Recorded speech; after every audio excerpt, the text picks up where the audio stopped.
Drama dimulai dengan seorang wanita, Yijo, yang terlihat melukis potret keluarganya saat ia bersiap untuk sebuah acara penting. Ia merasa lukisannya tidak terlalu bagus, dan khawatir keluarganya tidak akan menghargainya. Meskipun para penyiar radio meyakinkannya secara langsung bahwa niat tersebut akan bermakna. Tak lama kemudian, ibu mertuanya, Jae-suk, menelepon. Dan kakak iparnya, Si-hye, menyambungkan panggilan itu. Jae-suk, yang segera akan menerima tamu, menyuruh Yijo bersiap untuk kedatangan mereka. Yijo meminta bantuan Si-hye, tetapi ia menolak, membuat Yijo harus mengurus semuanya sendiri. Ia memasak, membersihkan, dan memastikan semuanya siap, hanya untuk mendapati para tamu tidak terkesan, dan ibu mertuanya, yang tidak puas dengan masakannya, memarahinya karena tidak memesan makanan dari luar saja. Setelah para tamu pergi, Jae-suk menekan Yijo agar meyakinkan ayahnya untuk memberikan suaminya, Si-hyuk, posisi tinggi di perusahaan keluarga. Yijo bersikeras bahwa suaminya menikmati pekerjaannya sekarang, tetapi Jae-suk menganggapnya naif. Dalam perjalanan ke rumah orang tuanya, Yijo teringat ibu mertuanya mengatakan bahwa saudara perempuannya, Yura, mungkin akan menikah dengan Seo Duguk, CEO perusahaan tempat Si-hyuk bekerja. Dan hal itu bisa membuatnya merasa tidak enak bekerja di bawah orang seperti itu. Yijo tiba di rumah orang tuanya untuk memberikan potret tersebut, tetapi ibu dan saudara perempuannya tidak ada di rumah. Ia menelepon kantor dan mengetahui dari manajer, Jae-won, bahwa mereka sedang menghadiri acara penting perusahaan. Dan ia diminta membantu membawa dokumen yang tertinggal di rumah. Yijo pergi ke galeri, mencoba menelepon Si-hyuk tetapi tidak diangkat, sehingga ia menelepon kantornya. Tak lama kemudian, ia mengetahui bahwa Si-hyuk telah mengundurkan diri. Sebuah keputusan yang tidak pernah ia ceritakan padanya, yang membuatnya terkejut. Di acara tersebut, Yijo akhirnya memberikan potret kepada ibunya, Jung-hye, namun malah mendapat kata-kata merendahkan. Jung-hye dengan dingin mengingatkannya bahwa sebagai wanita yang sudah menikah, tempatnya adalah bersama suaminya, sementara Yura menertawakan penghinaan itu. Namun, ketika seorang klien melihat karya Yijo, ia terkejut dengan realisme lukisan tersebut dan memuji keakuratannya.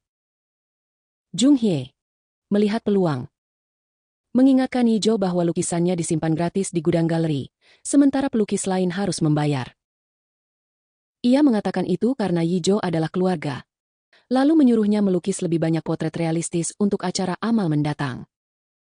Naif dan masih sangat menghormati keluarganya. Yijo setuju. Kemudian, Duguk mengkritik lukisannya dengan mengatakan bahwa itu palsu, tetapi sebelum ia bisa merespons, Yura datang bersama Si-hyuk. Dan Yura mulai memuji lukisan Yijo. Namun Si-hyuk menyuruhnya berhenti, yang membuat Yura, dengan ekspresi mengejek, bertanya apakah ia benar-benar mencintai saudara perempuannya, dan ia mengejek cara Yijo mengekspresikan cinta, menggoda caranya menunjukkan kasih sayang. Ketika pacar Yura, Duguk, memihak Yijo, Yura membalas dengan mendekati Si-hyuk, membuat Yijo dan Duguk sama-sama malu. Yijo, yang kesal, bertemu Duguk setelah menjauh, dan saat mereka berbicara, ia menegurnya. Secara belak-belakan menunjukkan kepolosannya dan mengatakan bahwa pengabdiannya kepada keluarganya hanya sepihak. Tak lama kemudian, ia melihat Si-hyuk bertingkah main-main dan luar biasa ceria di sekitar Yura, membuatnya semakin gelisah. Momen itu terputus ketika seorang klien meminta untuk melihat karya seni yang akan dilelang. Yijo, dan meskipun Jae-won tampaknya ingin menghentikan mereka, ia kemudian setuju. Saat ia pergi, klien tersebut mengalihkan perhatian Yijo sementara seorang pria yang dibawanya diam-diam memeriksa lukisan itu. Tak lama setelah itu, lelang amal dimulai, dan mantan klien tersebut mengajukan penawaran tertinggi, hanya untuk secara terbuka mempermalukan dan menampar Jung-hye, menuduhnya melakukan penipuan. Pernah menjual lukisan yang secara palsu dikaitkan dengan seniman terkenal, serta memberikan bukti penipuan mereka. Dengan surat perintah penangkapan yang kini membayangi Jung-hye, ia menolak bertanggung jawab dan justru menjadikan Yijo kambing hitam.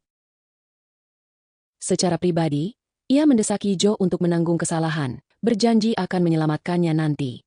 Terkejut dan merasa dikhianati, Yijo menjauh untuk mencerna semuanya. Saat berjalan, ia tanpa sengaja mendengar Si-hyuk mengungkapkan perasaannya kepada Yura, yang benar-benar menghancurkannya. Mengumpulkan tekad, ia menghadapinya, hanya untuk menerima surat cerai darinya, yang mengaku telah lama berencana memberitahunya. Hal ini membuat hatinya hancur, dan ia meninggalkan galeri. Saat mengemudi, ibunya menelepon, menuntutnya bertanggung jawab atas skandal tersebut. Tepat ketika percakapan memanas, Yijo mengalami kecelakaan parah dan dilarikan ke rumah sakit dalam kondisi kritis. Saat para dokter berjuang menyelamatkannya, Jung-hee dan Yura diberitahu tentang kondisinya. Namun ketika tak ada yang melihat, Jung-hee dengan kejam mencabut alat bantu hidup Yijo. Saat Yijo sadar, ia mengungkapkan perasaannya yang sebenarnya bahwa ia tidak pernah menyukai Yijo, meskipun telah mengadopsinya. Dengan dingin, ia menyarankan agar Yijo tidak terlalu baik di kehidupan berikutnya sebelum pergi. Memerintahkan Jaewon untuk menyambungkan kembali alat tersebut. Berpegangan pada hidup, Yijo dengan putus asa berdoa untuk kesempatan lain untuk menulis ulang takdirnya dan membalas dendam. Secara ajaib, keinginannya dikabulkan. Ia terbangun dan menyadari bahwa ia telah kembali 1 tahun ke masa lalu. Dengan timer 1 tahun yang samar bersinar di pergelangan tangannya. Saat ia dan Si Hyuk pergi memilih gaun pengantin, ia menolak untuk terus menjadi bodoh dan mengambil kendali. Secara dramatis memutuskan pertunangan mereka dan menandai awal kesempatan keduanya. Yijo memberitahu Si Hyuk bahwa ia tahu pria itu mencintai Yura dan pergi setelah merobek gaun pengantinnya. Sementara Si Hyuk menatapnya dengan terkejut, tak mampu menyangkal. Di rumah, Yijo memberitahu ibunya bahwa ia tidak akan menikah lagi. Tetapi diabaikan. Ia pergi ke kamarnya dan tak lama kemudian Si Hyuk datang bersama Yura.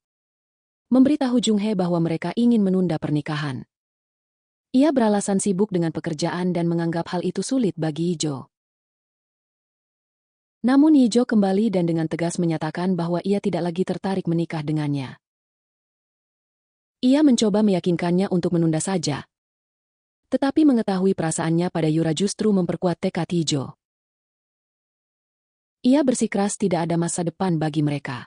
Yijo juga mendengar Yura mengatakan kepada Jung-hee bahwa ia mencintai Duguk dan ingin menikah lebih dulu. Karena bertekad membalas dendam pada keluarganya, Yijo membuat keputusan berani untuk mendekati Duguk. Tahu itu akan menghancurkan hati saudara perempuannya. Tanpa membuang waktu, ia menemui temannya Sujin, seorang jurnalis, dengan niat menjadikannya penghubung untuk bertemu Duguk sebelum Yura. Sujin menceritakan tentang keluarga Duguk, keluarga Taeja, dan betapa sulitnya menarik perhatiannya. Yijo mengingatkannya bahwa Yura bisa mendekatinya.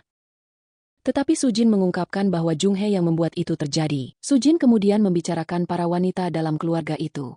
Ia mulai dengan nenek Duguk, Madam Lee Taeja, yang dulu adalah seorang tukang kayu sebelum membangun perusahaan. Lalu ada Cha Yeon-hwa, ibu Duguk, yang tidak pernah membiarkan neneknya memiliki kata terakhir. Dan ada juga Duna, saudara perempuan Duguk, yang juga gila.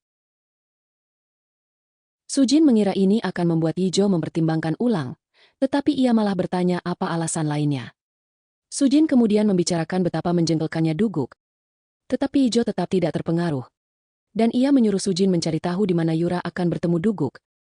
Karena ia hanya butuh 10 menit untuk meyakinkannya memilih dirinya. Keesokan harinya, sesuai rencana, Yijo bertemu Duguk tepat sebelum kencannya dengan Yura. Menawarkan proposal tak terduga ketika ia memintanya menikahinya. Beberapa saat kemudian, Yura tiba, terkejut melihat saudarinya bersama Duguk. Namun sebelum ia sempat bereaksi, Duguk memberi pukulan lain dengan mengumumkan bahwa ia berniat menikahi Yijo. Marah dan frustrasi, Yura hanya bisa menyaksikan tanpa daya saat Duguk membawa Yijo ke kamar hotel tepat di depan matanya. Begitu di dalam, Yijo langsung ke inti. Mengatakan bahwa ia tahu neneknya hanya akan mempromosikannya menjadi CEO Taeja Group setelah ia menikah. Ia menjelaskan syarat-syaratnya. Setelah menikah, keuangan mereka tetap terpisah. Dan ia bebas menjalani hidup sesukanya. Ia juga meyakinkannya bahwa ia terbuka untuk bercerai kapanpun diperlukan. Sementara itu, Yura yang dipenuhi amarah menelepon Si Hyuk ke lantai bawah hotel. Mengatakan bahwa Yijo masuk ke kamar bersama Duguk. Awalnya ia tidak percaya. Namun saat keraguan muncul, ia memutuskan menunggu penjelasan Yijo. Keduanya berulang kali mencoba menghubunginya. Tetapi Yijo mengabaikan mereka. Yura akhirnya pergi dengan marah sambil bertanya pada Si Hyuk apa yang ia lakukan hingga Yijo berubah drastis. Seiring malam berlalu, Yijo yang diliputi emosi menjadi mabuk dan menangis di depan Duguk. Dalam momen rapuh itu, mereka berpelukan, membuat Duguk terpikat sepenuhnya olehnya. Keesokan paginya, Yijo bangun dan mendapati dirinya di tempat tidur bersama Duguk. Ia meninggalkan catatan, berjanji akan menghubunginya nanti, sebelum pergi diam-diam. Saat pulang ke rumah, ia dihadapkan pada konfrontasi karena Yura, Jung Hye, Si Hyuk, dan Jin Wong sudah menunggunya. Tanpa ragu, ia menyatakan bahwa ia tidur dengan Duguk dan menuntut mereka mengakhiri kekacauan. Namun sebagai tanggapan, ia justru dikurung di kamarnya. Di dalam kamarnya, ia teringat beberapa kali di masa lalu ketika ia dikurung di kamarnya seperti seorang tahanan, dan ia bertekad untuk tidak hidup seperti itu lagi. Ia mengambil ponselnya dan mencari di internet sambil mengingat bahwa ia pernah menyuruh Sujin untuk mengambil foto pertemuannya dengan Duguk di hotel dan mempublikasikannya di surat kabar. Sebuah tindakan yang akan memastikan semuanya. Tetapi ia tidak melihat artikel apapun tentang mereka. Yijo menelepon Sujin, yang menjelaskan bahwa tim Duguk telah menurunkan postingan itu untuk melindungi citranya. Dan tiba-tiba, manajer Jewan masuk ke kamarnya dan merebut ponsel Yijo, menyuruhnya untuk menyerah. Sementara itu, Duguk memberitahu keluarganya tentang keputusannya bahwa dia berniat menikahi putri tertua dari keluarga Hanwol. Dan Yijo, yang putus asa untuk melarikan diri dari kendali keluarganya, memanfaatkan kesempatan dengan meminjam ponsel dari seorang gadis kecil yang lewat di luar jendelanya. Dia segera menelepon Duguk untuk meminta bantuan, tetapi seperti takdir, Jung Hye menangkap Yijo saat dia mengembalikan ponsel itu dan meluapkan kemarahannya, memarahinya dengan kata-kata kejam. Namun, Duguk tiba-tiba datang dan menyaksikan pertengkaran itu. Tanpa ragu, dia mendekati Jin Wong dan secara resmi meminta tangan Yijo untuk dinikahi. Ketika Jin Wong memberikan persetujuannya, Duguk tidak membuang waktu untuk membawa Yijo pergi. Setelah itu, dia mengajaknya makan. Awalnya, mereka pergi ke sebuah restoran, tetapi Duguk memperhatikan kegelisahan Yijo saat dia mencoba makan, dan dia bertanya apa masalahnya. Yijo mengakui bahwa dia tidak bisa makan makanan seperti itu, dan dia hanya makan makanan siap saji yang dibeli di minimarket. Tanpa mempertanyakannya, Duguk membawanya ke sebuah taman di mana mereka berbagi mie, dan akhirnya dia menurunkan kewaspadaannya, menangis saat dia menceritakan kenyataan pahitnya kepadanya. Dia menjelaskan bahwa dia pernah diracuni di rumah. Itulah sebabnya dia tidak bisa makan makanan apapun karena dia tidak tahu harus percaya kepada siapa. Dia mengakui bahwa dia menginginkan balas dendam, dan itulah sebabnya dia memutuskan untuk menikahinya, tetapi Duguk tidak marah. Sebaliknya, dalam tindakan yang tidak biasa lembut, dia memetik bunga dan menggunakannya untuk melamar. Dengan hati yang berat namun penuh tekad, Yijo setuju, mengunci momen itu dengan sebuah ciuman.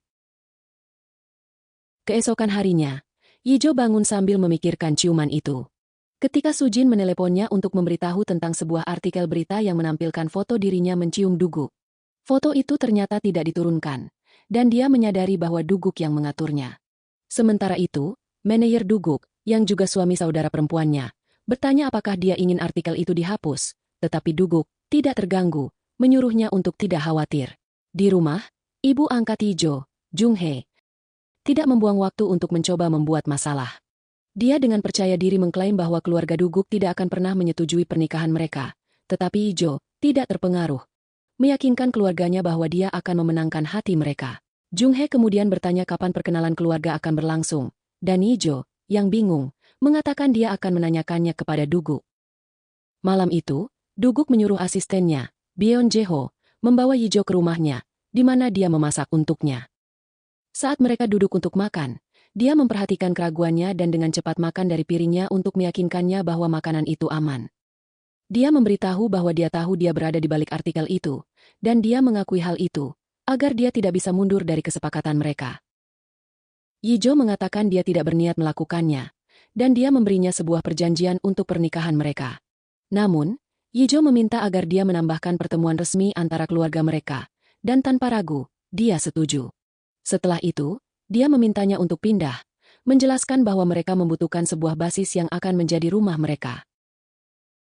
Yijo awalnya ragu, tetapi dia memberinya tur apartemennya dan mengejutkannya dengan menunjukkan sebuah kamar yang penuh dengan barang-barang untuknya. Sebelum malam berakhir, dia setuju untuk tinggal di sana. Beberapa rekan kerja di perusahaan Duguk membicarakan artikel berita itu dan bagaimana dia akan segera menikah. Seorang wanita menunjukkan bahwa Sehyok, yang juga bekerja di perusahaan yang sama, juga akan segera menikah.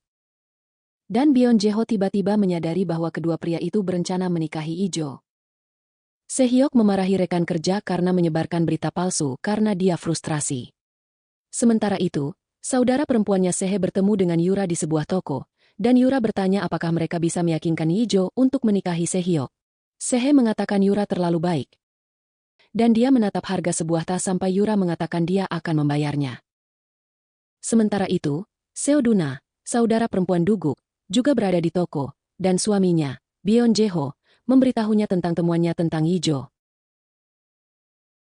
Duna, yang tertarik, bertemu dengan Yura dan Sehe dan bertanya kepada Yura apakah Yijo baru-baru ini bertunangan dengan orang lain.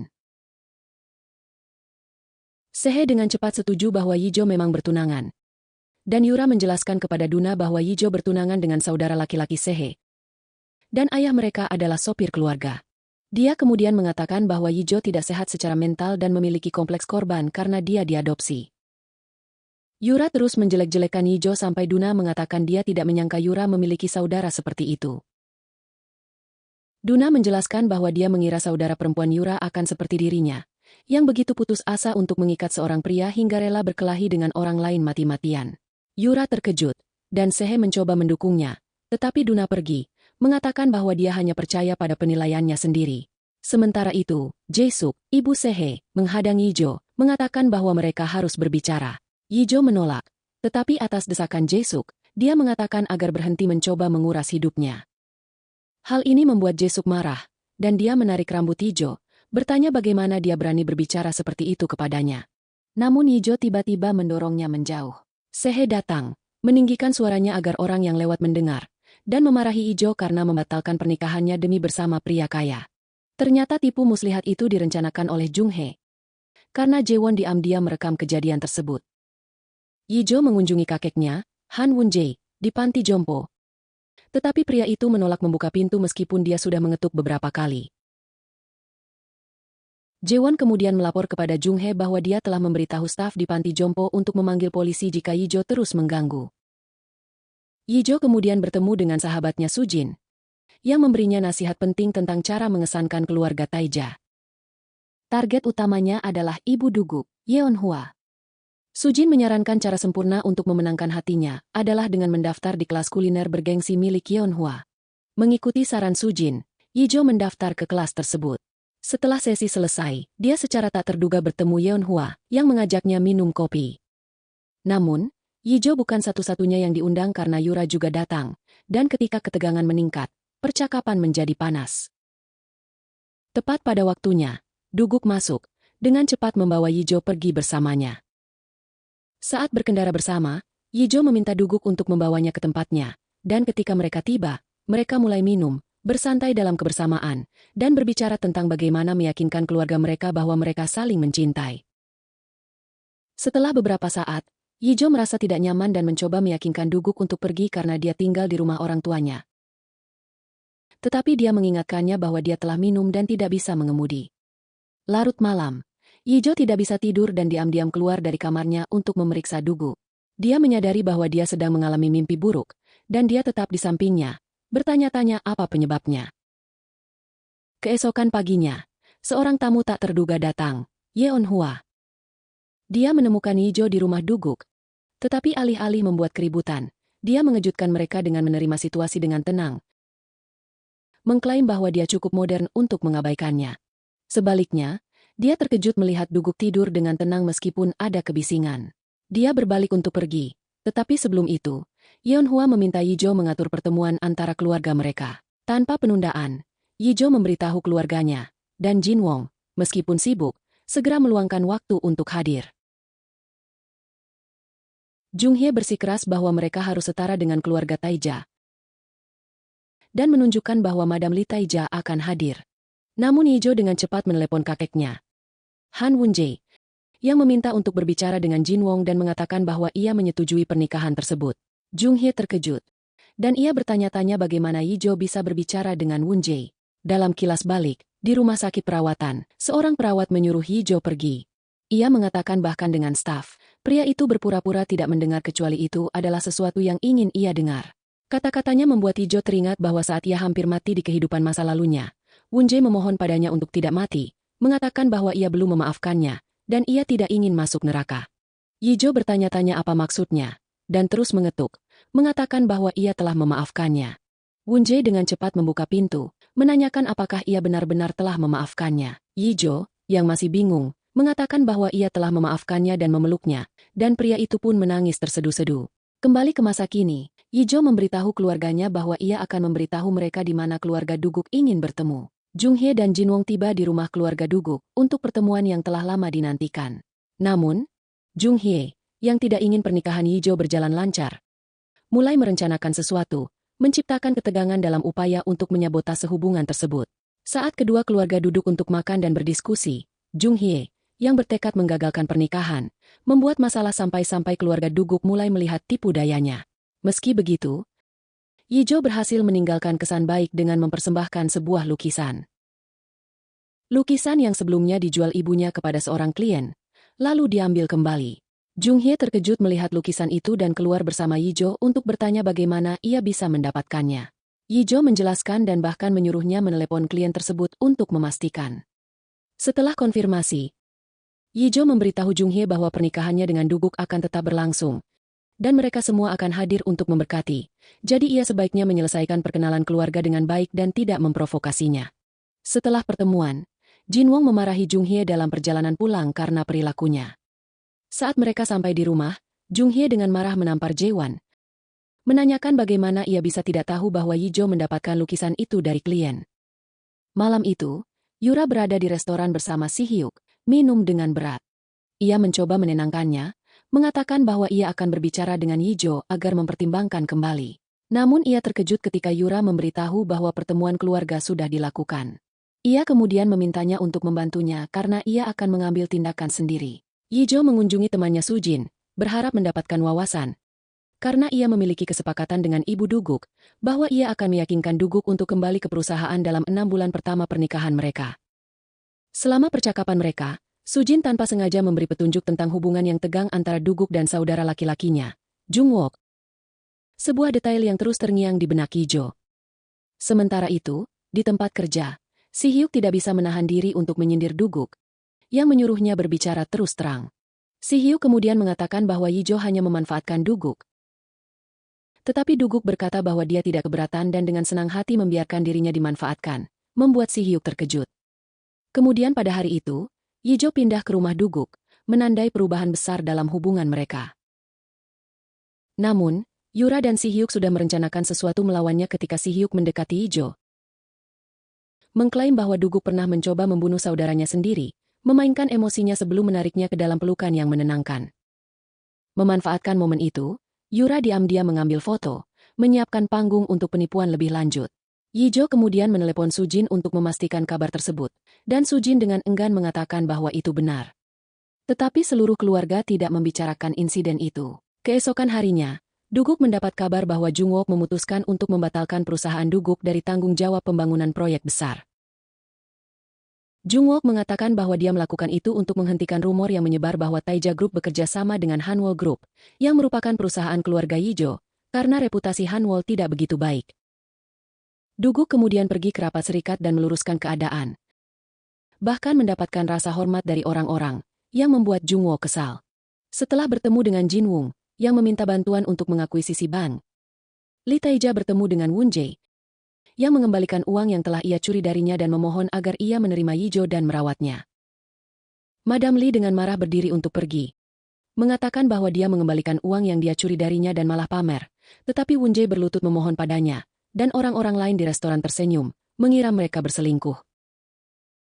Yijo kemudian pergi mengunjungi Wunje, yang mengatakan bahwa dia merasa tidak berguna karena tidak bisa membantunya dan bahwa dia harus membayarnya dengan layak karena dia berutang padanya. Saat Yijo bertanya-tanya apa maksudnya, dia menyadari ada seseorang yang mendengarkan mereka di pintu, dan dia segera keluar. Dia kemudian mengetahui bahwa itu adalah Jaewon dan bertanya mengapa dia mengikutinya. Dia menunjukkan bahwa dia bekerja untuk Junghye, dan dia menjawab bahwa dia tahu dia mengawasinya atas kemauannya sendiri. Saat mereka berdebat, Yijo menyadari bahwa dia mengamati dirinya dan Junghye untuk memutuskan berada di pihak siapa. Dia mencoba membuat kesepakatan dengannya, tetapi dia mengatakan akan memikirkan pihak mana yang ingin dia dukung. Kemudian pada malam hari, Duguk mengunjungi Yijo di rumah, mencicipi kue yang dia buat di kelas memasaknya, hanya untuk menemukan rasanya sangat tidak enak, dan tanpa ragu, dia memasakkan semangkuk ramen sederhana untuknya, secara halus menunjukkan perhatiannya. Saat mereka makan, dia menyarankan agar mereka menjalani pernikahan mereka dengan serius alih-alih menganggapnya sebagai kontrak. Tetapi Ijo dengan cepat menetapkan batasan, mengingatkannya bahwa kesepakatan mereka hanya untuk 1 tahun dan tidak lebih. Tak lama kemudian, Duguk kembali menginap di hotel langganannya, bersantai di bar ketika Yura tiba-tiba muncul. Tanpa membuang waktu, dia membuat pendekatan berani padanya. Tetapi ketika rayuannya gagal, dia menggunakan trik lain dengan menunjukkan foto yang memberatkan tentang si Hyuk yang memeluk Ijo. Namun, Duguk langsung melihat manipulasi itu. Dengan tegas menyuruhnya berhenti bermain-main sebelum pergi, meninggalkan Yura dalam frustrasi. Kemudian di rumah, dia meminum banyak pil tidur hingga pingsan. Dia dilarikan ke rumah sakit, di mana ibunya memarahinya karena menyakiti dirinya sendiri. Sementara itu, bertekad untuk membalas Duguk, Jungwook menyusun rencana, menelepon Ijo dan memancingnya ke yacht, tempat yang sama di mana dia mengklaim Duguk pernah mencoba membunuhnya. Ijo, yang tidak menyadari niat sebenarnya, tiba di lokasi, dan Jungwook segera menelepon Duguk, memberitahunya bahwa dia sedang bertemu dengan tunangannya. Khawatir, Duguk bergegas ke yacht. Tetapi begitu dia naik ke atas, sikapnya berubah ketika rasa tidak nyaman menyelimutinya. Tubuhnya melemah, dan tiba-tiba dia pingsan. Membuat Ijo terkejut dan misteri tentang masa lalu Duguk semakin dalam. Setelah pingsan, Duguk dilarikan ke rumah sakit dan Ijo segera pergi menemuinya. Mendapati dia tampak baik-baik saja dan meyakinkan bahwa semuanya tidak apa-apa. Dia kemudian membawanya kembali ke rumah mereka, percaya bahwa semuanya terkendali. Keesokan paginya, seorang psikiater datang ke rumah mereka, mengungkapkan kepada Ijo bahwa Duguk menderita serangan panik. Tetapi sebelum psikiater itu bisa menjelaskan lebih lanjut, Duguk menyela, memintanya pergi. Dan dengan tenang meyakinkan Ijo bahwa semuanya baik-baik saja. Dan satu-satunya hal yang dia inginkan adalah agar dia tidak memperhatikan Jungwook. Kemudian hari itu, Jungwook mengundang Ijo untuk bertemu dengannya. Dan ketika dia ragu, dia berjanji akan memberitahunya sesuatu yang penting tentang kisahnya dan Duguk. Tetapi dia tetap menolak, mengatakan bahwa dia lebih memilih mendengarnya langsung dari Duguk. Madam Lee juga meminta untuk bertemu Ijo. Dan ketika mereka bertemu, ia memberitahunya bahwa Jin Wong memintanya membantu proses akuisisi sebuah bank. Ia meminta pendapat Ijo, dan mengejutkannya, Ijo menyuruhnya untuk memberitahu direktur yang bertanggung jawab agar mengawasi grup Hanwol dengan sangat teliti demi memastikan ia terus mempertahankan reputasinya. Sementara itu, Jung Hye berbicara dengan Jaewon, mengungkapkan bahwa Won Jae membuat kesepakatan dengan Taeja agar Ijo menyetujui pernikahan mereka. Yang membuat Jung Hye marah, karena ia juga mengetahui bahwa Won Jae membantu Ijo membayar lukisan yang ia ambil dari klien. Duguk dan Ijo pergi ke sebuah toko gaun pengantin untuk mencari gaun pernikahannya, dan Ijo merasa tidak nyaman saat mereka tiba karena itu adalah toko yang sama yang pernah ia kunjungi bersama si Hyuk.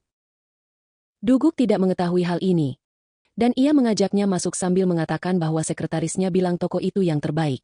Sementara itu, pegawai toko secara keliru menelepon si Hyuk, mengira ia akan datang bersama Ijo, dan ketika ia tiba, mereka menyadari kesalahan mereka dan meminta maaf. Si Hyuk hendak pergi ketika ia melihat Ijo mengenakan gaun. Tetapi ia tidak tampak bahagia. Ia dengan marah menerobos masuk ruangan, menuduhnya mencoba mengejeknya. Ia kemudian pergi dengan marah, mengatakan bahwa ia berharap Ijo bahagia, tetapi ia meragukan hal itu. Jung Hye kemudian bertemu dengan Jungwook, dan ia memberitahunya tentang pertemuan Won Jae dengan Madam Lee, serta bagaimana Won Jae membantu Ijo membayar untuk mendapatkan lukisan dari klien. Ia lalu menyiratkan bahwa Won Jae berencana mengambil alih grup Taeja karena Won Jae bukan tipe orang yang mudah mengeluarkan uang.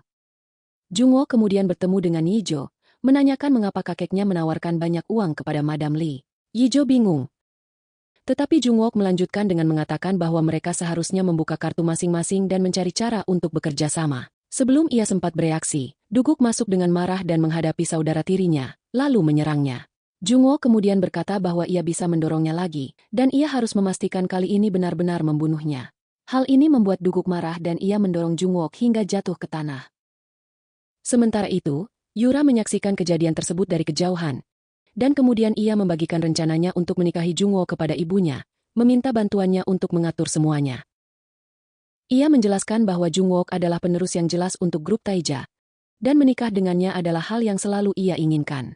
Saat mereka sampai di rumah, Duguk menegaskan bahwa ia sudah melarang Yijo bertemu Jungwook, dan Yijo mengatakan bahwa ia ingin membantu dengan cara apapun. Duguk bersikeras bahwa ia baik-baik saja, tetapi Yijo berargumen bahwa ia tidak baik-baik saja, dan ia menyebutkan masalah-masalah yang ia miliki. Ia kemudian mengatakan kepada Yijo bahwa ia hanya akan membuka diri jika ia bersedia menganggap hubungan mereka sebagai sesuatu yang nyata. Memperingatkannya bahwa ia hanya boleh memintanya berbagi jika ia benar-benar siap mendengarkan saat waktunya tiba. Yijo ragu, dan Duguk mengatakan agar ia tidak menyentuhnya jika ia tidak bisa menghadapinya, karena ia sudah cukup menahan diri. Keesokan harinya, Yijo dan Madam Lee mengunjungi seorang dukun yang juga sering didatangi Wunjae. Madam Lee bertanya kepada dukun itu mengapa Wunjae tiba-tiba memutuskan mengadopsi Yijo saat kecil, dan mengapa sekarang ia memohon agar ia memastikan Yijo menikah dengan Duguk. Dukun itu kemudian menjelaskan bahwa Wunjae pernah menyebabkan seorang wanita hamil meninggal bersama anaknya saat ia mencoba menagih pinjaman, yang membuatnya merasa bersalah, dan ketika ia datang kepadanya,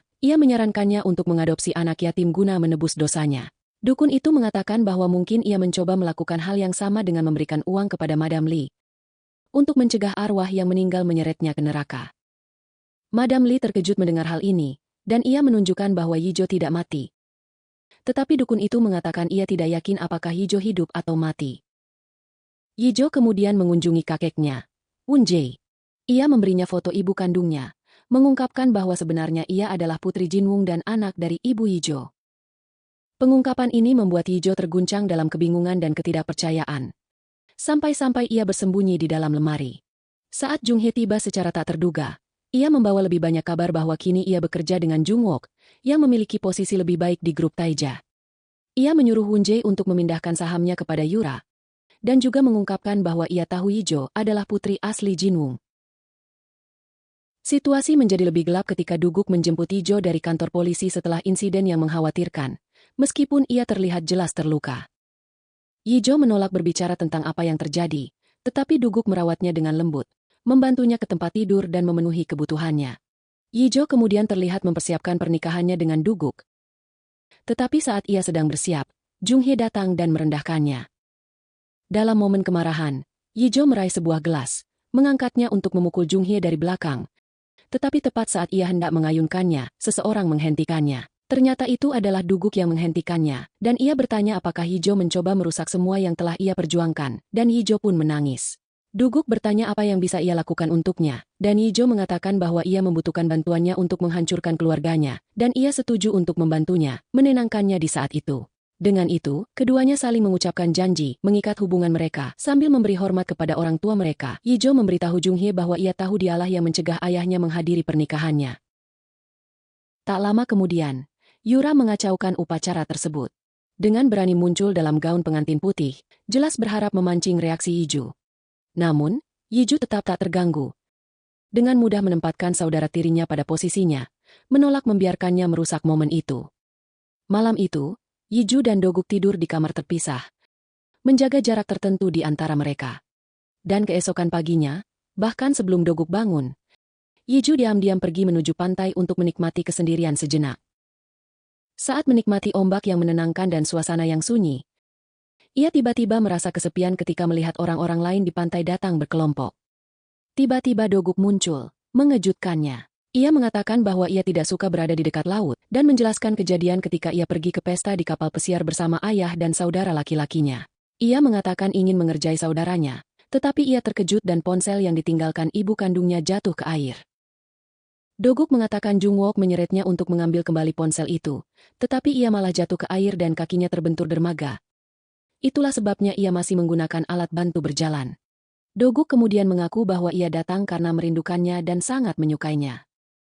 Keduanya pun berbagi momen yang damai dan penuh perasaan, menikmati kesempatan langka untuk berduaan.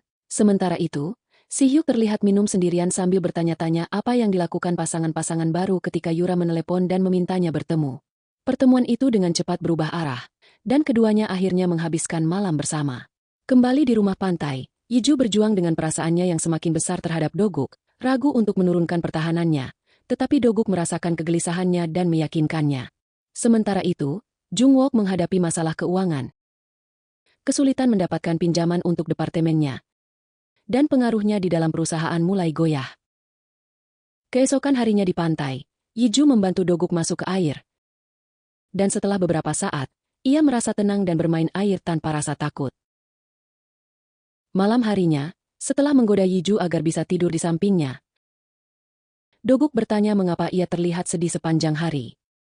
Ia awalnya menyangkal, mengatakan ia bersenang-senang, tetapi saat ia terus membicarakannya, akhirnya ia membuka diri, mengakui kebenaran bahwa Jin Wong adalah ayah kandungnya. Dilanda emosi, ia menangis, dan Doguk memeluknya, menghiburnya di tengah badai perasaan.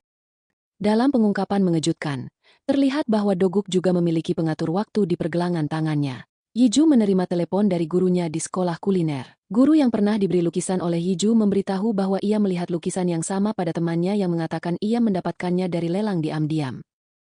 Yiju menyadari Jung Hye telah memulai rencananya dan berjanji akan mengunjungi gurunya untuk menjelaskan. Yiju menemui kakeknya, dan ia menjelaskan bahwa dulu saat ibunya masih mengandungnya, ibunya datang memohon agar ia diterima, tetapi ia menolak. Beberapa tahun kemudian, ibunya datang lagi memohon agar nama Yiju dimasukkan ke dalam daftar keluarga, tetapi ia tetap menolak. Kemudian ia mendengar ibunya meninggal dalam kebakaran, yang membuatnya takut, dan ia pergi ke dukun. Wunje mengatakan kepada Yiju bahwa di sanalah ia mengetahui bahwa Yiju adalah cucunya. Setelah mendengar itu, Yiju pergi, berjanji akan membalas dendam. Yiju dan Doguk mengunjungi keluarganya, dan Yiju mengusulkan bahwa untuk meringankan beban ayahnya, ia akan mengambil alih galeri. Hal ini membuat Yura dan ibunya marah, tetapi Yiju mengatakan ia tahu Jung Hye diam-diam menjual lukisannya untuk mendapatkan uang bagi galeri. Yura kemudian menceritakan rencana berikutnya kepada ibunya, bersikeras bahwa satu-satunya cara benar-benar membalas Yiju adalah dengan menikahi Jung Wook. Kemudian hari itu, Yiju dan Doguk mengunjungi keluarga Doguk untuk makan malam. Suasananya formal namun tegang. Tiba-tiba Yura datang. Dan dengan ekspresi puas, ia dan Jung Wook mengumumkan bahwa mereka akan menikah. Pengumuman pernikahan tak terduga Yura dan Jung Wook membuat seluruh keluarga terdiam dalam keheningan yang mengejutkan. Ketegangan meningkat ketika Jung Wook dan Doguk terlibat dalam pertengkaran sengit. Dan Doguk akhirnya meluapkan emosinya kepada saudara tirinya karena selalu bermain sebagai korban. Melihat situasi semakin memburuk, Taija turun tangan, memerintahkan Jung Wook untuk membawa Yura pulang. Saat mereka pergi, Yiju menghentikan Yura dan menanyakan mengapa ia melakukan itu. Yura menjawab bahwa itu adalah kesalahan Yiju karena tidak tahu tempatnya. Setelah pergi, Yura yang pahit dan terhina, meluapkan kemarahannya atas kegagalan Jung Wook mendapatkan persetujuan keluarganya. Ketika ia menghadapinya soal itu, Jung Wook dengan dingin menepisnya, menegaskan bahwa masalah Yura bukan tanggung jawabnya, yang justru semakin memicu frustrasi Yura. Keesokan harinya, Yiju pergi ke galeri dan memberitahu Jung Hye bahwa ia punya cara untuk membantu mereka meningkatkan penjualan. Jung Hye hendak mengejeknya. Tetapi tiba-tiba banyak reporter masuk ruangan meminta bertemu dengan seniman Yiju. Saat Jung Hye terkejut, para reporter memujinya karena mempromosikan Yiju ke luar negeri secara anonim. Yiju kemudian membuat kesepakatan dengan Jung Hye untuk memberinya lukisan tertentu, yang merupakan pusat galeri, dan sebagai gantinya, ia tidak akan mengambil bagiannya saat lukisannya terjual. Yiju kemudian mengunjungi ayahnya dan memberitahunya tentang rencana Yura untuk menikahi Jung Wook. Jin Wook tampak terkejut karena tahu itu akan membawa aib bagi keluarga mereka, dan ia berjanji akan menghentikan Yura. Yiju, dengan dalih mencabut rambut uban Jin Wook, mengambil rambutnya untuk digunakan dalam tes DNA guna memastikan apakah ia benar-benar ayahnya. Setelah Jin Wook menyuruh Jung Hye menghentikan Yura menikahi Jung Wook, Jung Hye menyuruh Jae-wan mengantarnya ke panti jompo karena ia berencana mengambil saham dari Wun Jae. Namun saat mereka sampai, para perawat memberitahu bahwa Wun Jae telah pergi dari panti jompo sendirian. Jung Hye teringat Wun Jae yang meyakinkannya bahwa ia akan mentransfer sahamnya ke Yura, dan ia menyadari bahwa Wun Jae telah merencanakannya dan menenangkannya agar bisa melarikan diri. Ia pergi ke dukun untuk menanyakan tentang Wun Jae, dan diberitahu bahwa meskipun Wun Jae sudah lama tidak datang, Madam Lee dan Yiju pernah datang mencarinya. Dan Jung Hye menyadari bahwa Wun Jae telah bekerja sama dengan Yiju. Sementara itu, Wun Jae di tempat persembunyiannya menelepon pengacaranya dan memberitahu bahwa ia berencana mentransfer sahamnya ke Yiju pada waktu yang tepat. Bertekad menggali keburukan Doguk dan Yiju, Yura bertemu Se-hyuk malam itu, berharap bisa memancing rahasia darinya. Namun, Se-hyuk tidak bisa memberikan apapun, yang membuat Yura semakin frustrasi saat ia pulang dengan tangan kosong. Yura kemudian meluapkan kekesalannya kepada ibunya. Mengatakan ia lelah Yiju selalu lebih baik darinya. Ia juga mengatakan bahwa Yiju pernah berkata dirinya adalah yang asli. Yang membuat Junghye bertanya-tanya apakah Yiju tahu bahwa ia adalah anak asli Jinwoo. Jaewon kemudian memberitahu Yiju tentang semua ini. Dan ia menyadari bahwa ia harus berhati-hati. Ternyata ia juga tahu keberadaan Woonjae. Dan Yiju memberinya lukisan yang ia dapat dari Junghye. Karena ia melihat Jaewon selalu memandang lukisan itu dengan kerinduan. Mencari Yiju. Sehyuk pergi ke rumahnya saat Yiju dan Doguk sedang keluar. Dan ia memanfaatkan kesempatan untuk menyelinap masuk saat Byeon Jae-ho keluar dari rumah. Saat menggeledah, ia menemukan kontrak pernikahan mereka dan mengambilnya sebelum melarikan diri. Malam harinya, Yiju tanpa sadar memakan makanan yang dimasak Doguk tanpa menunggu ia mencicipinya terlebih dahulu. Hal ini mengejutkan Doguk, dan ia menunjukkannya pada Yiju. Saat mereka tersenyum, Yiju bertanya apa rencananya mengenai Jungwook, karena ia yakin Jungwook tidak akan mundur dengan mudah. Doguk mengatakan ia tahu itu, dan Yiju bertanya apakah ia bersedia kembali ke grup Taeja. Doguk mengatakan mungkin, sambil mengenang masa kecilnya saat Madam Lee membawanya ke lokasi konstruksi. Sehyuk kemudian mendekati Yiju, mencoba mengajaknya bicara. Menanyakan apakah ia benar-benar mencintai Doguk, tetapi Doguk datang tepat waktu untuk menghentikannya. Menegaskan bahwa Sehyuk harus berhenti mengganggu istrinya. Saat Doguk menarik Yiju lebih dekat dengan romantis, Sehyuk menatap dengan marah sebelum pergi.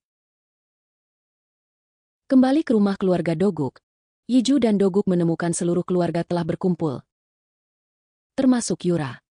Ketegangan semakin terasa saat Yura menunjukkan kontrak pernikahan itu kepada semua orang. Yeonhwa bertanya apakah itu benar-benar pernikahan kontrak. Tetapi sebelum pasangan itu menjawab, Madam Lee tiba-tiba pingsan, membuat keluarga panik. Madam Lee kemudian memberitahu Yeonhwa bahwa ia dulu berpikir Doguk dan Jungwook akan akur ketika Doguk pergi dari rumah. Tetapi kini ia sadar itu tidak mungkin karena ia tidak percaya Doguk akan membuat kontrak pernikahan atau Jungwook akan mengendusnya. Sehyuk kemudian bekerja sama dengan Yura untuk merilis artikel yang mencemarkan nama baik Yiju. Membuatnya tampak seperti wanita materialistis yang memutuskan Sehyuk sebulan sebelum pernikahan dan menikahi atasannya. Sehyuk tahu itu ulah adiknya. Segera meneleponnya dan memintanya menghapus postingan. Tetapi ia menolak karena sudah mendapatkan tas desainer dari Yura. Di kelas memasak, ketegangan muncul saat salah satu peserta mencoba memprovokasi Yeonhwa. Tetapi sebelum situasi memburuk, Yiju turun tangan membela ibu mertuanya dengan tegas. Kemudian, Yeonhwa menyinggung kontrak pernikahan dan menanyai Yiju. Namun Doguk ikut bergabung dan memohon dukungan ibunya. Ia tidak menahan diri. Menyebut berbagai cara keluarga Yiju memperlakukannya dengan buruk. Berharap mendapat pengertian Yeonhwa. Mengambil tindakan sendiri.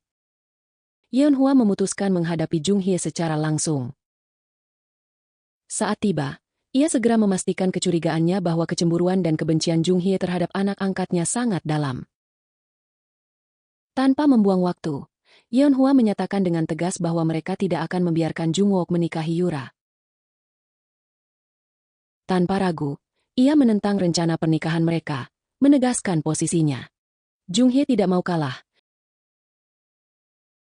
Ia menekan Yeonhwa soal situasi Yiju dan apakah kontrak pernikahan dengan Doguk akan diabaikan. Yeonhwa tetap teguh, menyatakan dukungannya pada Yiju dan Doguk.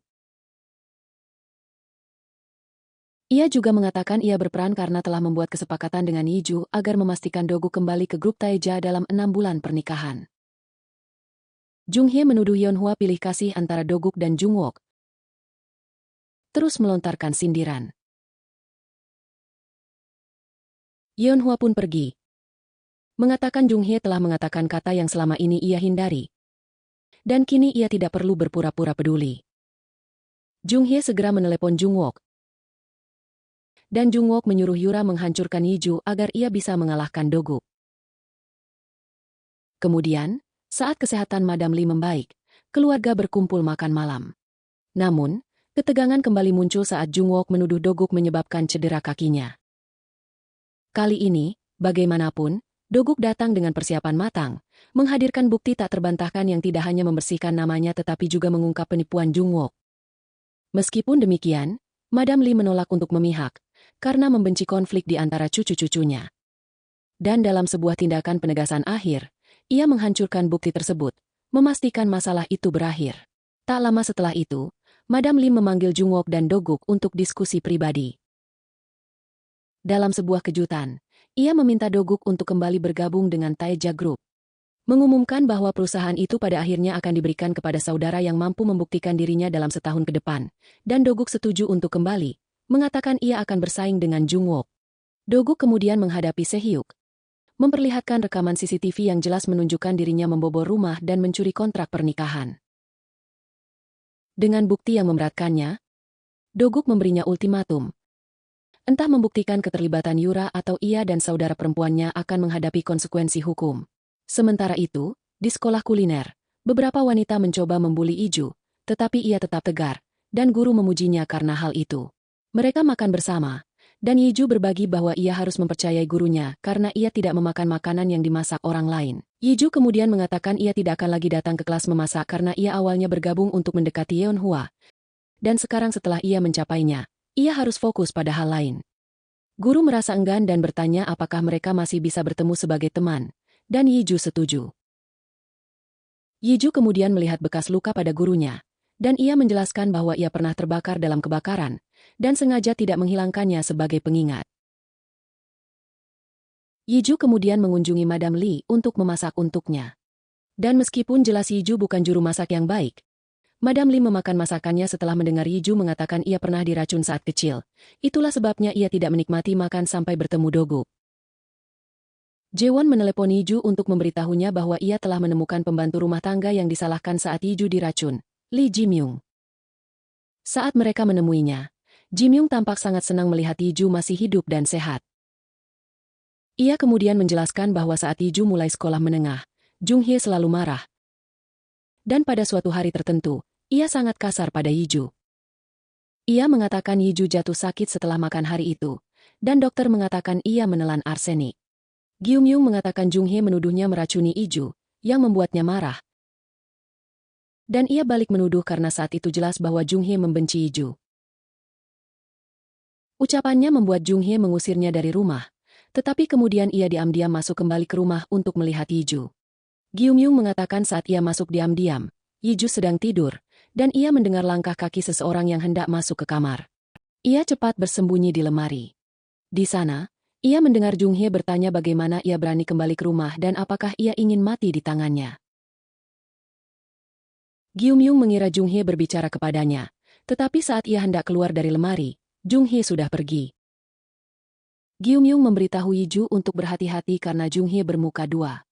Dia menjelaskan bahwa Jung Hye akan bersikap anggun di depan Jin Woong, tetapi dia selalu mengeluh saat pria itu tidak ada dan bahkan kadang membawa pria lain. Yiju kemudian mengunjungi Woon Jae dan menceritakan semuanya, dan mereka menyimpulkan bahwa Jung Hye lah yang meracuninya, dan saat itu dia pasti mengetahui bahwa dirinya adalah putri kandung Jin Woong. Woon Jae memberitahu Yiju bahwa Jung Hye adalah sekretaris Jin Woong, dan mereka menjalin hubungan saat Jin Woong merasa kesepian setelah ibu Yiju meninggal. Yiju mengatakan dia menginginkan Han Wol karena Woon Jae memiliki saham terbesar, dan dia memberitahu bahwa dia sudah berencana memberikannya kepadanya. Sementara itu, Sehyuk menolak untuk melawan Yura. Tidak mau mengkhianatinya. Duguk menyadari bahwa Sehyuk tampaknya mencintai Yura, dan dia memberitahu bahwa Yura bersama pria lain. Setelah saudara perempuannya ditangkap, Sehyuk menyadari bahwa dia sudah terpojok. Dan dia menghubungi Yura untuk meminta bantuan, tetapi dengan terkejut dia mendapati Yura menolak membantu sama sekali, benar-benar meninggalkannya. Merasa sangat dikhianati, dia meminta maaf kepada Yiju. Tetapi Yiju mengatakan permintaan maaf saja tidak cukup. Dan dia menghubungi Sujin untuk wawancara eksklusif di mana Sehyuk menyerahkan bukti yang secara langsung menjerat Yura dalam kejahatan tersebut. Sementara itu, di kantor grup Taeja, Duguk secara resmi ditunjuk sebagai direktur. Jungwook, yang putus asa untuk mendapatkan kembali kendali, mencoba mencemarkan reputasi Duguk dengan mengungkit latar belakang istrinya. Namun, Duguk dengan cepat membalikan keadaan. Mendesak Dewan untuk memverifikasi klaim tersebut, sambil menunjukkan bahwa Yura, tunangan Jungwook sendiri, sedang diselidiki karena aktivitas kriminal. Dan Jungwook pun dipermalukan. Tidak mampu membela diri di depan Dewan. Kemudian, Duguk dan Yiju, bersama Yeonhwa, pergi menemui Jung Hye, Jin Woong, dan Yura. Atas perintah Jung Hye, Yura menelan harga dirinya dan mendekati Iju, meminta maaf. Tetapi Iju tetap teguh dan menolak menerima permintaan maafnya.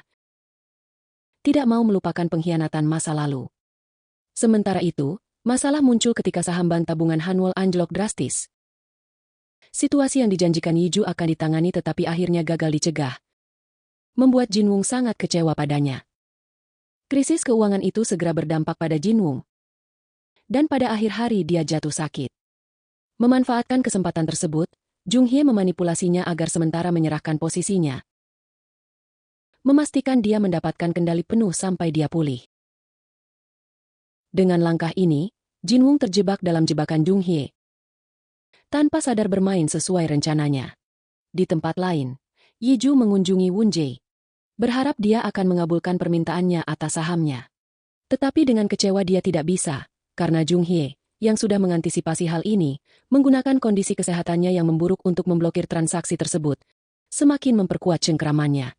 Sebuah kesadaran mengerikan segera muncul pada Yiju dan Woon Jae bahwa Jung Hye mungkin telah mencoba membunuh Yiju saat kecil sebelum insiden racun.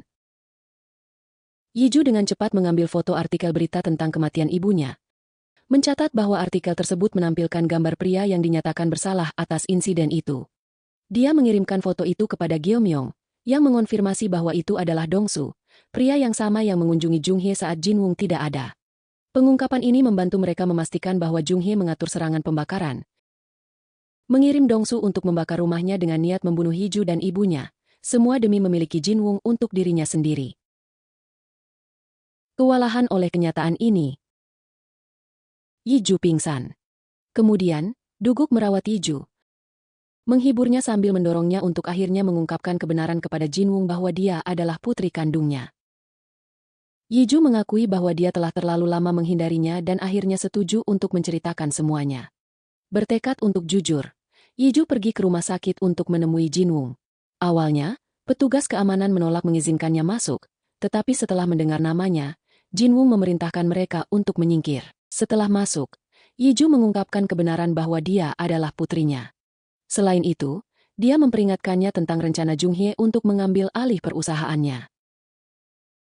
Jin Woong menyangkal klaimnya dan mengatakan dia tidak ingin berurusan dengannya. Untuk membuktikan, Yiju memberikan hasil tes paternitas. Masih ragu, dia menawarkan sehelai rambutnya, memintanya melakukan tes DNA sendiri.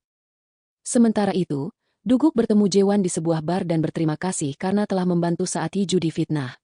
Dia bertanya mengapa Jaewon bertindak melawan Jung Hye, dan Jaewon menjawab bahwa itu terkait keluarga. Duguk mengaku bahwa dia berharap bisa membunuh Jung Hye sendiri. Tetapi karena itu tidak mungkin, dia perlu menemukan sesuatu untuk melawannya. Duguk kemudian mengirim uang dalam jumlah besar kepada Jaewon dan memintanya menemukan Dongsu dan membawanya.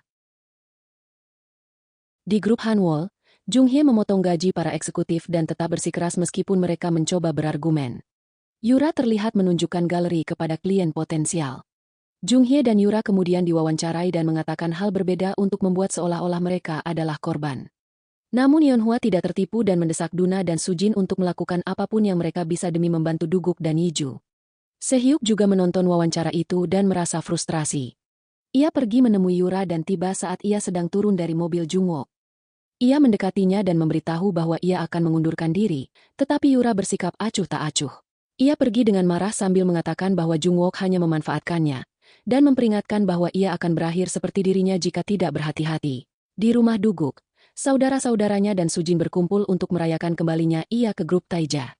Tak lama kemudian mereka kehabisan alkohol, jadi ia dan Yiju pergi untuk membeli lagi, hanya untuk menemukan semua orang sedang mengerjakan daftar pemegang saham di grup Hanwol, untuk membantu Yiju mengetahui siapa yang harus didekati. Keesokan harinya, Duguk mengambil tindakan sendiri dengan bertemu Dongsu, yang sebelumnya ia bebaskan dari penjara dengan harapan mendapatkan pengakuan.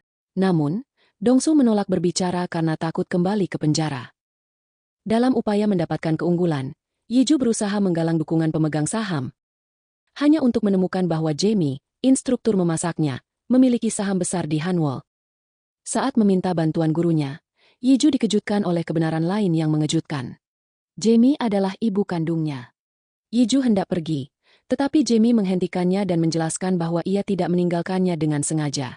Ia mengatakan bahwa setelah insiden kebakaran, ia koma selama 6 bulan, dan ketika bangun, ayahnya mengatakan bahwa anaknya telah meninggal. Tidak mampu mengatasi kesedihan, ia pergi ke Amerika. Jamie menjelaskan bahwa ayahnya mengaku berbohong saat diranjang kematian, dan ia baru saja mengetahui bahwa Yiju adalah putrinya. Yiju bersikeras bahwa ia seharusnya diberitahu segera. Dan Jamie mengakui bahwa ia tidak yakin apakah itu hal yang tepat. Ia memutuskan untuk tetap di sisi Yiju sebagai teman. Yiju memarahi Jamie, mengatakan bahwa tindakannya salah. Saat keduanya berpelukan sambil menangis, Jung Hee, yang telah melacak Jamie demi sahamnya, terkejut ketika melihat mereka berpelukan dan menyadari bahwa Jamie masih hidup. Jung Hee khawatir hal ini tidak akan berakhir baik baginya dan mulai mengambil langkah sendiri. Menyuap pengacara Wun Jae agar berpihak padanya, menyiapkan jebakan lain. Setelah berhasil menguasai Wun Jae, ia membawanya ke lokasi tak dikenal. Mencoba memaksanya menandatangani dokumen yang mentransfer sahamnya ke Yura.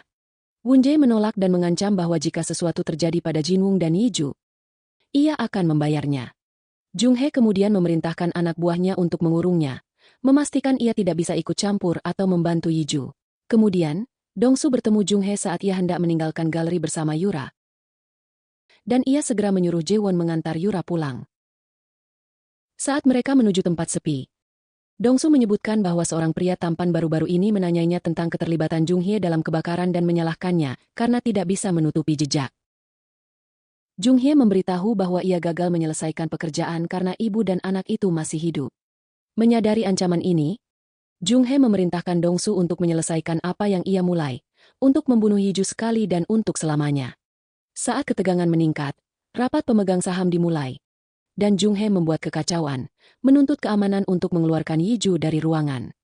Tepat ketika tampaknya ia menang, Jaewon muncul, mengantar Wun Jae ke dalam rapat. Dengan suara tegas, ia memerintahkan keamanan untuk mundur, memastikan Yiju tetap di tempat. Tanpa ragu, ia mengungkapkan bahwa ia memegang mayoritas saham perusahaan dan menentang upaya Jung Hee untuk menggantikan Jinwoo. Yiju menghadapi Jung Hee di luar rumah, menyatakan bahwa ia akan menemukan bukti bahwa Jung Hee adalah dalang kebakaran yang membahayakan dirinya dan ibunya, memastikan ia masuk penjara. Dalam sebuah kilas balik, saat aula sedang dipersiapkan untuk rapat pemegang saham, Jaewon meminta salah satu staf untuk kunci penyimpanan ruang bawah tanah. Wanita itu awalnya menolak, menyatakan bahwa Jung Hee melarang masuk ke ruang bawah tanah. Tetapi Jaewon akhirnya berhasil masuk dan menemukan Wun Jae di sana. Di masa kini, Wun Jae menyatakan keputusannya untuk mentransfer semua sahamnya kepada Yiju, yang langsung mengubah dinamika kekuasaan berpihak padanya. Jung Hee berargumen bahwa Wun Jae tidak dalam kondisi mental yang tepat karena ia mengidap demensia. Wun Jae membantah hal ini, mengatakan bahwa ia tidak memiliki demensia dan itu semua hanyalah rekayasa Jung Hee. Ia berjanji kepada para pemegang saham bahwa ia akan menemui psikiater sungguhan untuk mendukung klaimnya. Beberapa pemegang saham meragukan kemampuan Yiju untuk mengelola perusahaan karena kurangnya pengalaman.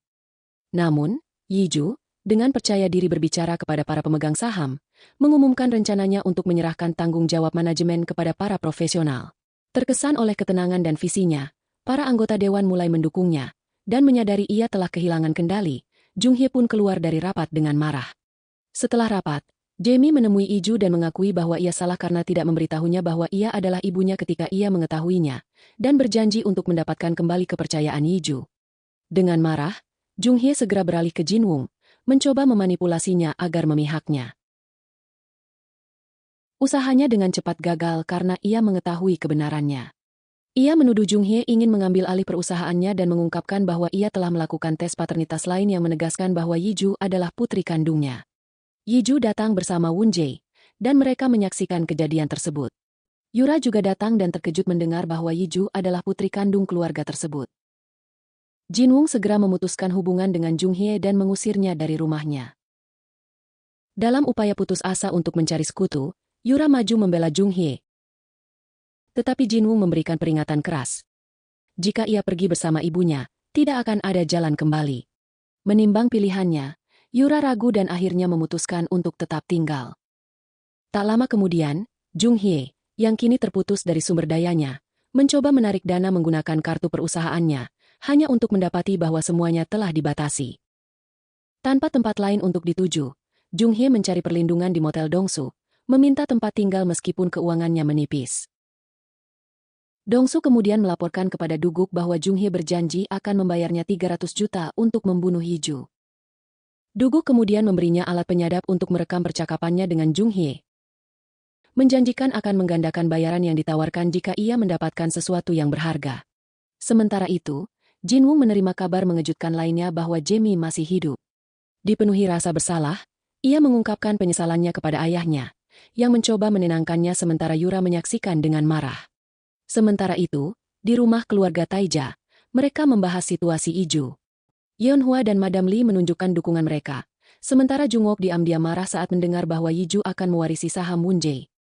Setelah mengetahui dari sekretarisnya bahwa ibu tirinya telah mempromosikan Duguk kepada pemegang saham lain, Jungwook bertemu dengan Yura dan menyarankannya untuk menjual lukisan yang disembunyikan untuk dana gelap di galeri, karena ia mungkin akan segera dipecat dari galeri. Ia menjelaskan bahwa ia membutuhkan uang tunai untuk menyuap para eksekutif di grup Taija, dan Yura menjawab bahwa ia akan memikirkannya. Jungwook mengizinkannya tinggal di kamar hotelnya. Duguk bertemu dengan psikiaternya dan bertanya apakah Yiju akan terluka jika mengetahui bahwa ia menyembunyikan sesuatu darinya. Psikiater itu menyarankannya untuk memberitahunya sebelum ia mengetahuinya sendiri. Sementara itu, di kamar hotel, Yura menemukan bahwa ia hamil. Awalnya diliputi ketakutan, ia beralih kepada ibunya, hanya untuk mendapati bahwa Junghye melihat kehamilan itu sebagai peluang untuk memanipulasi situasi demi keuntungan mereka, bahkan memuji Yura, mengatakan bahwa ia menuruni sifatnya. Junghye kemudian bertemu Dongsu, dan ia meminta uang muka sebelum bertindak. Ia mencoba meyakinkannya, mengklaim bahwa putrinya adalah direktur galeri dan dapat mencukupi kebutuhannya. Namun, tanpa sepengetahuannya, Jaewon dan Duguk memantau Dongsu dengan ketat dan menyadap percakapan mereka. Yura kemudian memberitahu Jungwook bahwa ia hamil. Mengira ia akan menentangnya, tetapi ia justru tampak senang dan menyarankan mereka memulai keluarga. Jungwook kemudian bertemu ayahnya dan memberitahu bahwa Yura hamil. Ayahnya menunjukkan bahwa Madam Lee mungkin tidak akan menerimanya, tetapi Jungwook bersikeras bahwa ia tidak bisa meninggalkan keluarganya. Keesokan harinya, Dongsu tiba-tiba mengunjungi Yura di galeri, memberikan petunjuk samar yang menunjukkan bahwa ia mungkin ayah kandungnya. Terguncang, Yura mencari Moonjae, yang mengonfirmasi kecurigaan terburuknya dan mengungkapkan seluruh penipuan ibunya, termasuk hubungannya dengan Dongsu. Saat Junghye berjuang memenuhi kebutuhan hidup, ia terpaksa menjual karya seni palsu untuk bertahan dan bertemu Yura untuk memberitahunya. Yura bertanya apakah Junghye benar-benar tidak bersalah dan apakah ia benar-benar putri Jinwoo. Junghye meyakinkannya tentang ketidakbersalahannya dan bahkan memperingatkannya agar tidak mendengarkan Yiju.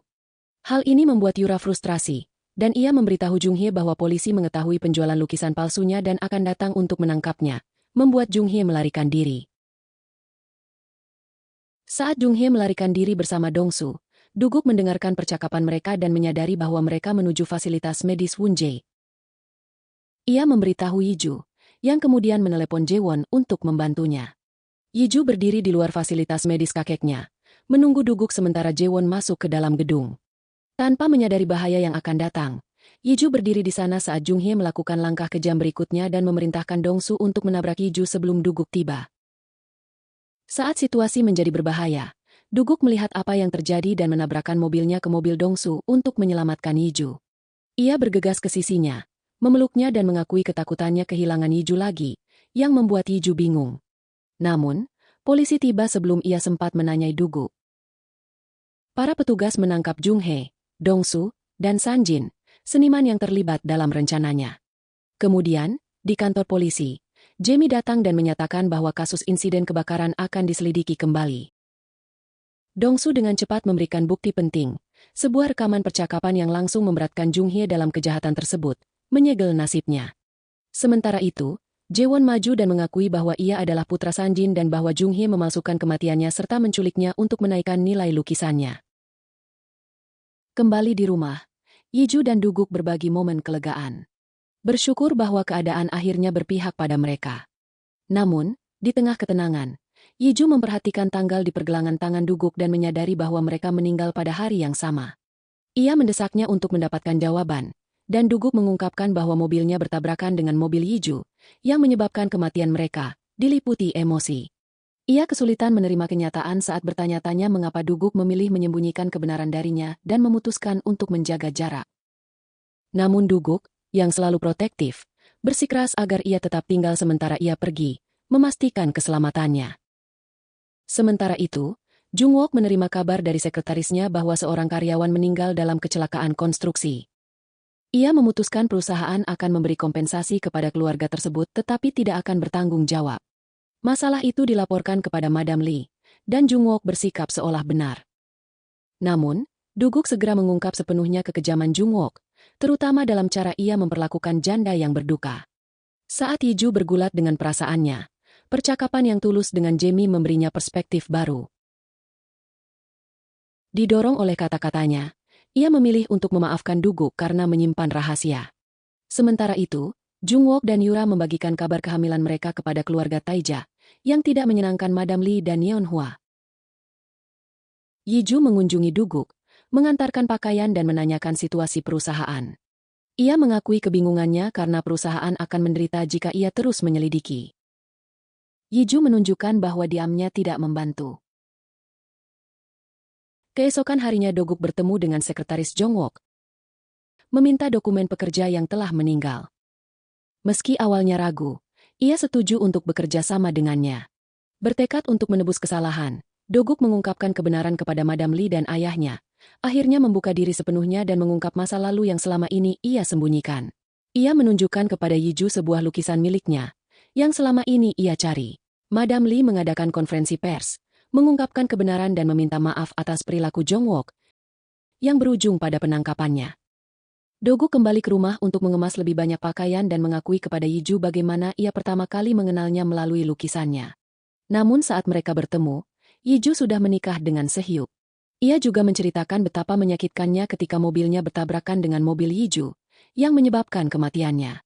Meski menyedihkan, ketulusan dan penyesalan Doguk memungkinkan mereka menemukan ketenangan satu sama lain, yang berujung pada rekonsiliasi penuh air mata. Bulan-bulan berlalu dan hari penghakiman pun tiba. Di tengah semua itu, Yiju menerima sebuah kejutan. Ia hamil. Saat mengunjungi ibunya, ia memastikan kabar tersebut dan segera membagikannya kepada Doguk. Diliputi emosi, mereka berbagi momen lembut dan penuh kebahagiaan, menyambut babak baru ini bersama. Namun, kebahagiaan mereka tidak berlangsung lama. Doguk menerima panggilan mendesak dari Bayon, meminta pertemuan segera. Saat tiba, ia terkejut mengetahui bahwa Jung Wook telah dibebaskan dari penjara. Ketakutan menyelimutinya saat Doguk bergegas pulang, putus asa memastikan keselamatan Yiju. Namun saat ia melangkah masuk, mimpi buruk terburuknya terjadi. Yiju menghilang. Jung Wook, yang telah melarikan diri dari penjara, telah menculik Yiju. Sementara itu, Bayon meninjau rekaman CCTV dan membuat penemuan mengejutkan bahwa kaki Jung Wook yang terluka ternyata baik-baik saja. Tanpa membuang waktu, ia memberitahu Doguk Rute pasti saudaranya, memulai aksi pengejaran. Di dalam mobil yang melaju kencang, Yiju tetap terikat di kursi belakang, tetapi dengan terampil berhasil melonggarkan tali, sambil membuat Jung Wook sama sekali tidak menyadarinya. Saat ia bersiap untuk bergerak, Doguk tiba, memotong pelarian Jung Wook dan memaksanya berhenti. Doguk menyadari bahwa mereka berada di jalan raya yang sama, tempat ia dan Yiju mengalami kecelakaan saat ia melaju ke arah mereka. Memanfaatkan kesempatan, Yiju tiba-tiba melingkarkan tangannya di leher Jung Wook, membuatnya lengah. Terjadi pergulatan. Namun sebelum ia benar-benar bisa mengalahkannya, Doguk turun tangan, memicu konfrontasi sengit antara kedua saudara itu. Dalam panasnya pertarungan, Jung Wook menusuk Doguk, membuatnya terluka parah. Namun meski terluka, Doguk menolak untuk menyerah. Saat Jung Wook mengalihkan perhatiannya ke Yiju, Doguk memaksakan diri bangkit kembali, melayangkan pukulan keras kepada saudaranya. Tak lama kemudian, truk yang menyebabkan kecelakaan di kehidupan mereka sebelumnya terlihat mendekat. Tetapi saat hendak menabrak mereka, truk itu berubah arah. Yiju memeriksa timer di pergelangan tangannya dan menyadari bahwa itu telah hilang. Beruntung, sebelum situasi semakin memburuk, polisi tiba tepat waktu dan langsung menangkap Jung Wook.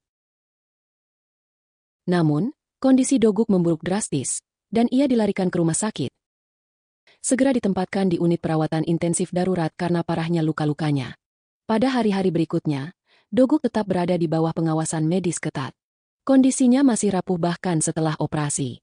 Ayah Jung Wook mengunjunginya di penjara, menanyakan mengapa ia bertindak seperti itu, tetapi Jongwook menyalahkannya karena meninggalkan ibunya. Ayahnya kemudian memberinya sebuah surat, menjelaskan bahwa justru ibunya lah yang meninggalkan mereka. Jongwook menolak mempercayainya, dan ayahnya pergi dengan marah sambil memutuskan hubungan dengannya. Jongwook kemudian membaca surat itu dan menyadari bahwa ia salah. Sementara itu, kehamilan Yura mulai terlihat. Dan dengan Jongwook yang kini tidak ada, ia mendapati dirinya tidak memiliki tempat tinggal. Ketika staf hotel memaksanya keluar dari kamar Jongwook, ia beralih ke keluarganya, berharap mendapatkan kesempatan untuk mengamankan masa depan bagi dirinya dan anak yang belum lahir. Setibanya di rumah keluarga Jongwook, Yura mencoba meyakinkan Madam Lee dan seluruh penghuni rumah untuk menerima bayi itu sebagai bagian dari garis keturunan mereka. Namun, Madam Lee tetap skeptis, tidak mau mengakui anak itu tanpa bukti. Ia menuntut Yura menjalani tes paternitas. Setuju menerima bayi tersebut hanya jika hasilnya membuktikan bahwa itu benar-benar anak Jongwook. Bulan-bulan berlalu, dan cerita pun berlanjut. Doguk, setelah berjuang melalui masa pemulihan, akhirnya sadar kembali, membawa kelegaan dan kebahagiaan besar bagi Iju. Saat kehidupan mulai stabil, hubungan Iju juga menemukan keseimbangan baru ketika ikatannya dengan Yeonhwa semakin kuat. Dan ia akhirnya mencapai pemahaman dengan Jamie, ibu kandungnya. Sementara itu, di bagian lain kota, Sehyo pulang ke rumah, membawa seorang wanita bersamanya. Ibunya, Jae-sok, yang sangat senang dengan kemungkinan putranya akan menetap. Menyiapkan hidangan mewah untuk tamu tersebut, sudah membayangkan masa depan mereka bersama. Namun, suasana berubah drastis ketika Yura datang, dengan berani mengklaim bahwa ia mengandung anak Sehyo. Pengungkapan mengejutkan itu menghancurkan hubungan yang baru tumbuh saat pacar Sehyo pergi dengan marah, meninggalkan Jae-sok yang murka dan sangat kecewa. Kemudian, Sehyo menghadapi Yura, menuntut jawaban, dan akhirnya Yura mengungkapkan fakta mengejutkan bahwa dialah ayah dari bayi tersebut.